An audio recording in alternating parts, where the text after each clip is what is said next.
દિલ્હીમાં ફેઝ એ ઇલાહી મસ્જિદ પાસે ડિમોલિશનની કામગીરી અને 17 જેટલા બુલડોઝરથી એમસીડીએ ડિમોલિશન કર્યું છે।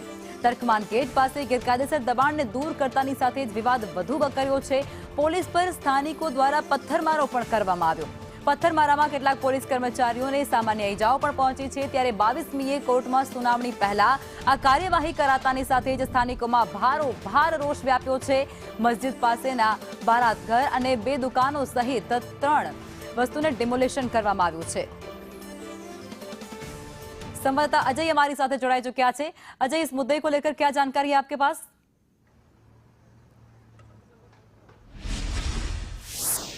देखिए, सबसे पहले मैं ताज़ा अपडेट बताने की कोशिश करूंगा कि इस वक्त हम लोग फैज़ इलाही जो मस्जिद है उसके सामने खड़े हैं और अभी देख सकते हैं कि 2 बुलडोजर लगाए गए हैं। खास करके जो इंक्रोचमेंट था उसको ढहाने के बाद जो मलबा तैयार हुआ है उसको हटाने की कोशिश की जा रही है। और खास करके फैज़ इलाही मस्जिद के अगर बारे में बात करें तो ये ठीक नई दिल्ली रेलवे स्टेशन के बगल में जो रामलीला मैदान है उसी का एक कोना है जहां पर ये फैज़ इलाही मस्जिद बनी हुई है। 18वीं सदी की है, लेकिन इस फैज़ इलाही मस्जिद के साथ एक बारात घर और ढेर सारी ऐसी दुकानें और क्लिनिक जो इंक्रोचमेंट करके बनाई गई थी, जिसको लेकर के एमसीडी ने मस्जिद जो एरिया था उसको नोटिस दिया था। मामला हाईकोर्ट में चला था और हाईकोर्ट ने कहा था कि मस्जिद का जो इलाका है उसको छोड़ करके बाकी जो इंक्रोचमेंट है उसको ढहा देना चाहिए। 3 महीने का वक्त एमसीडी को दिया गया था और उसी के तहत एमसीडी की तरफ से 17 बुलडोजर रात 1 बजे यहाँ पे लाए गए।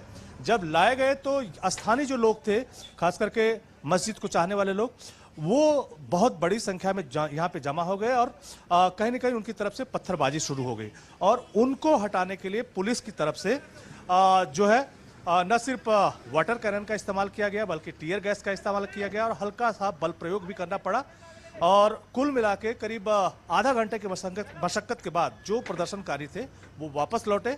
लेकिन किन लोगों ने ये हंगामा किया, खास करके सरकारी आदेश की अवहेलना की, करीब 10 लोगों को हिरासत में लिया गया, उनसे पूछताछ की जा रही है।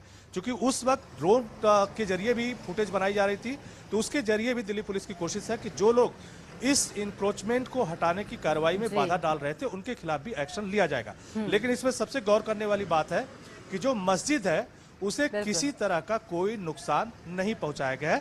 एक मैं दूसरे हिस्से से भी अगर आपको दिखाने की कोशिश करूं कि आप देखें कि कितना बड़ा इलाका था, जिसमें न सिर्फ बारात घर था, ये सारी दुकानें थी, क्लिनिक था, यानी ढेर सारे ऐसे इंक्रोचमेंट किए गए थे जो किसी भी सूरत में मस्जिद के एरिया में नहीं आते थे। तो आप ये देख सकते हैं कि किस तरह से 17 बुलडोजर लगा करके एमसीडी की तरफ से इस पूरे इलाके को ढहाया गया है। ये ठीक जो रामलीला मैदान, आपको सामने एक बड़ी सी बिल्डिंग सिविक सेंटर दिखाई दे रहे हैं, दरअसल ये रामलीला मैदान के कोने का हिस्सा है जिसमें ये जो फैज़ इलाही मस्जिद है ये बनी हुई है, 18वीं सदी की है। इसके साथ एक और भी खास लेकिन इन सबके बीच जो स्थानिक लोग हैं वो भी उग्रता से विरोध कर रहे हैं, पुलिस के साथ उसका घर्षण हो रहा है। ये सारी चीजें अभी देखने को मिल रही है। अब जुड़े इसलिए आपका धन्यवाद।